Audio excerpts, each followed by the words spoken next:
What would you tell people to other women, maybe younger, I guess, right? Coming up, what would you tell them to do? What checks would you have them go out, ask the doctor to do? I would ask for an ultrasound of my thyroid every year, and if they won't do it every other Starting when? year, I wish I would have started that at 25. Hmm. And I would say if you need to say something for them to do it, say you think you feel a nodule, Yep. or say you feel something when you swallow, or say you are feeling fatigued and brain fog, and you've all of a sudden gained weight. Like, just say what you need to say to get that ultrasound, and then also, no question, have your thyroid lab work done, and not just your Uh, T3 uh, and T4, but do your T3 free. There, if you Google it, there's like 4 or 5 different things that you can get tested, not just your T3 and your T4. Your iron levels should be tested and your T3 free, and there's another one. So Google that and ask specifically, say, I want but all of these I things have a question tested. though. Yeah. The type of doctor, because I don't think I remember your gyno didn't do these things and was not necessarily in line with it being thyroid, right? So did you? It feels like you had more of a breakthrough when you went to the endo versus the gynecs. Endocrinologist. If you can get to, I mean, it Yeah. depends on your insurance.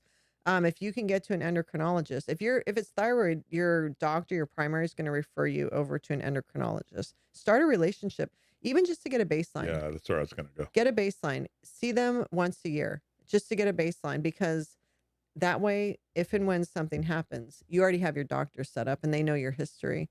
So an endocrinologist, I think every woman should have one.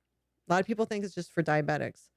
No, it's for it's Mhm. thyroid health. And so be on top of your thyroid health. Research the symptoms of Hashimoto's and thyroid disease. Of Research that. Research the symptoms of perimenopause, because perimenopause can hit you at 35. And we just had a listener comment, it hit her like a train, and that's the best way to describe it. It hits you like a train.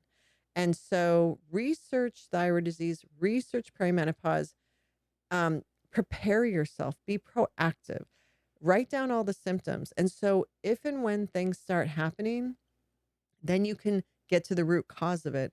And you're not going to doctors and having them band-aiding the symptoms of either thyroid disease or perimenopause. And keep in mind, thyroid disease and perimenopause can hit simultaneously, as it did me.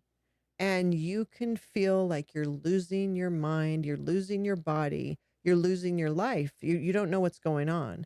And so my advice to younger women is be proactive, do your research on thyroid disease and perimenopause. So if and when these things hit you, perimenopause is going to hit you, but if thyroid disease does, you're ready. Arm yourself, because I went into it blindly, and I think I most Gen X women went into it blindly.